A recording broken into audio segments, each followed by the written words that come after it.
Anderson. Amazing right there. Looking good, oh, yeah, that's great. Just take a moment. That Isaac Love Boat connection. The Isaac Love Boat connection. All right, he's jealous. Coming up, folks, we're getting started. We're going places with Toyota. The curious case of Kyrie. Speaking to reporters in Boston, that was yesterday, Kyrie basically said he talked about his future with the Celtics and said the sole focus is on getting healthy next season, not for anything else. So let's just take a listen. My hope is that maybe we could limit it to maybe one question a day about what I'm doing next year. So I think that you guys can feel my attitude is really just redemption next year. Really integrating myself with our team again and really focus on winning a championship. That's the only thing I'm really worried about. Until I get to that point, then I can't really, clearly, concisely answer any questions, So I'm pretty sure management and I will have talk, but that talk won't happen now. In short, it's none of your business. Here's the deal. Kyrie were to sign, if he were to sign an extension right now, he would essentially cost himself $80 million. But Boston could lose him for nothing if he leaves as a free agent in 2019. So, LZ, here is the question. If you were in the front office, I'm talking about being Danny Ainge, what would you do with Kyrie? I would consider trading him. And it has nothing to do with the $80 million. It has everything to do with what you could get in exchange for him. Look, I love Kyrie. I can't wait to see Uncle Drew. But I also know there are things that you can do with him as trade bait that will get you over the hump, such as, I don't know, clear extra space for LeBron James. LeBron's not going to Boston. Listen, we don't know what LeBron is doing. I do. But what we do know, what did he say in the Uber? He called me just a moment ago. A long-ass Uber ride. How long were y'all in that Uber? We drove all and what KD say? Ohio. all I know is that a lineup with Jaylen Brown and Jason Tatum and LeBron James and Al Horford and Scary Terry, that is a squad. And, oh, by the way, if you make room for LeBron James, guess where he doesn't end up? In Philadelphia, which could be a threat to you in the East going forward. So, yeah, they should explore it because that's also Kyrie Paul George. I'm trying to get it out, right? Okay. There's still Paul George is still out there. There's Leonard is still out there. Possibly could be traded. So you should explore those things. Okay. General managers' duties are to explore those things. Respect. I don't like the premise because the premise is we were good without you. But guess what? We could be greater with me. Yeah. And that's the thing. You got to keep Kyrie in fold because Kyrie led these guys to having more confidence to the point where when they did grab the reins because of injuries to him and to Gordon, you saw these guys go out there and take the reins and run with it. However, could they not even be better when you add Kyrie to the mix? Marcellus, let me ask you this. We just talked about a healthy Kyrie, hypotheticals. We saw how many games he missed with that graphic. If you're Danny Ainge, you know he's not loyal, as we've seen before. Okay, we always talk about IT. We just always talk about IT. But in your mind, you have to think about it. Is he saying, you know what, I probably could get something better for him? What else is out there on the market if he were to trade Kyrie? Well, look, trading Kyrie, packaging Kyrie with someone to get Kawhi Leonard obviously could be an upgrade. Depends on what the other asset is coupling with Kyrie. Because Kawhi is better than Kyrie because you got to respect both ends of the court. Sure. So I get that. But at the same time, I'm looking at this situation. A general manager is always going to explore better opportunities. But to what avail? To what point? This is a team that was a couple of moments away from being in the finals, and that's with a LeBron-led team. Now you say, let's add our two stars to the mix on top of the young confidence and core we have now. We got something. But what has been the theme this week? Scared money don't make money. That's our theme all week long. If you take a look at this, the Celtics won 50 games and finished first in the East. And what did Danny Ainge do in the offseason? He blew that whole squad up. Only brought back 4 players. And what happened? They got even better, at least in terms of record and in terms of how they finished in the postseason. So, again, Danny Ainge, not only is he not loyal, but he's shrewd. And he's looking, he's going, you know what? Kyrie's great. Leonard's greater. Paul George can make us greater. LeBron can make us the greatest. I think it has everything to do with how healthy he is. Because Danny will know first, and that then will determine whether or not he'll keep him. Healthy is really the key. That's the first domino. IT. All right, so don't call it a comeback. Shout out to LLZ Trip. Last October, Andrew Luck actually threw a football at Colts practice, so now he's throwing a lighter football than the NFL uses. But he was enthusiastic, even saying he will absolutely, that's in quotes, folks, be playing in week 1. Yeah, so it's a lighter football. It's sort of a bridge. I've thrown a real football, the Duke, whatever you want to call it.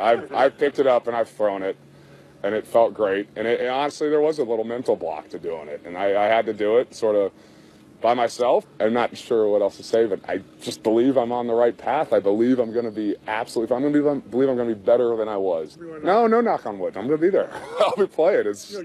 I believe it in my bones, yeah.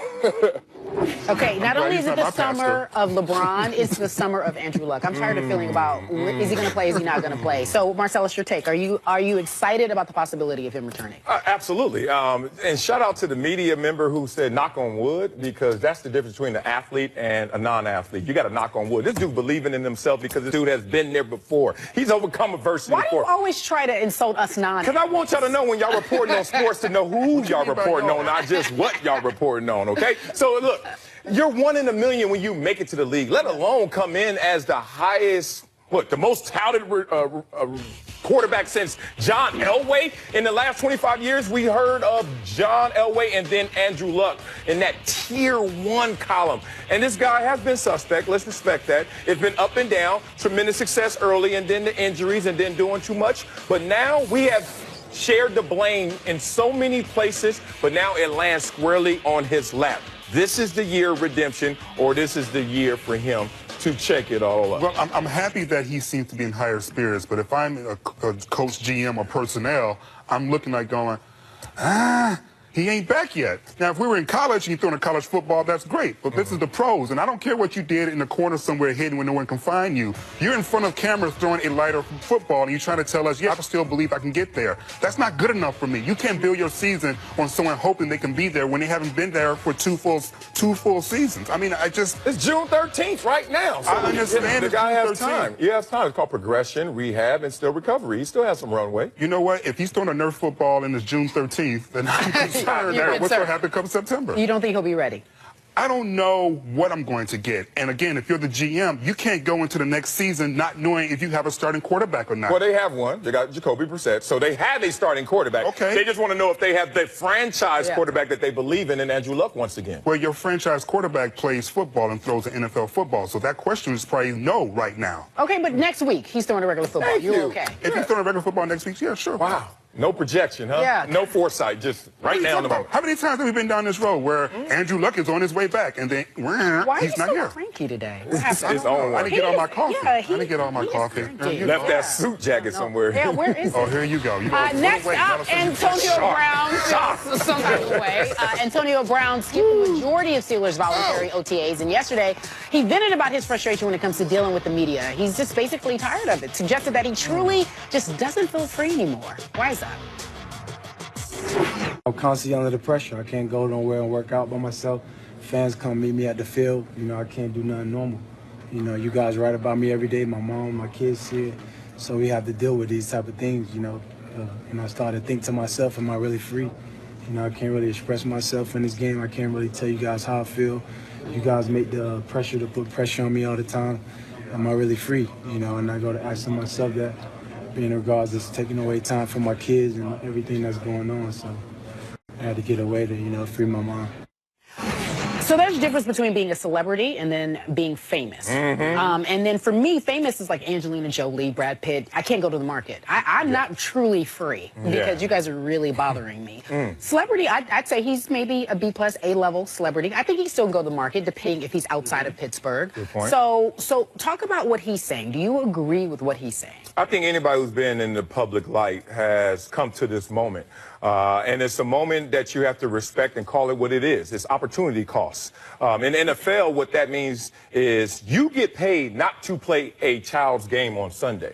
You get paid to do all the things you don't want to do Monday through Saturday, which can include the media sessions, the practice routine, the workouts, being bombarded when you want to go to the market. We always talk about that. We get paid handsomely to play sports or to talk sports.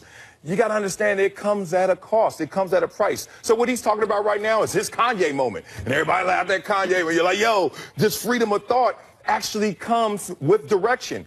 He needs to realize that you are a celebrity, not just because of touchdowns. Because There's a lot of guys catching touchdowns, and we don't know their names or faces. It's because you are a celebrity on social media. You put up private jet flights. You got initials everywhere. He's all a that starter. stuff. He's right. all that. You're yeah. feeding that fire, and then you're mad that it's burning out of control. So I don't know if he's mad, if he's just being real. I mean, there is an opportunity cost, and you are sacrificing some things. And I'm not quite sure if his comments are solely based upon football, because as you know, Marcellus, when you're an athlete and you're making X number of dollars and the family knows, there are people who might be depending upon you. There might be people who are always asking for things. So that lack of freedom isn't just about the public eye. It also could be about the private eye. And we just caught him just having a cathartic moment with himself. It's called survivor's remorse, and everyone has it, and you have to deal with it. And it's unfortunate, but deal with it. That's what does he not want the money?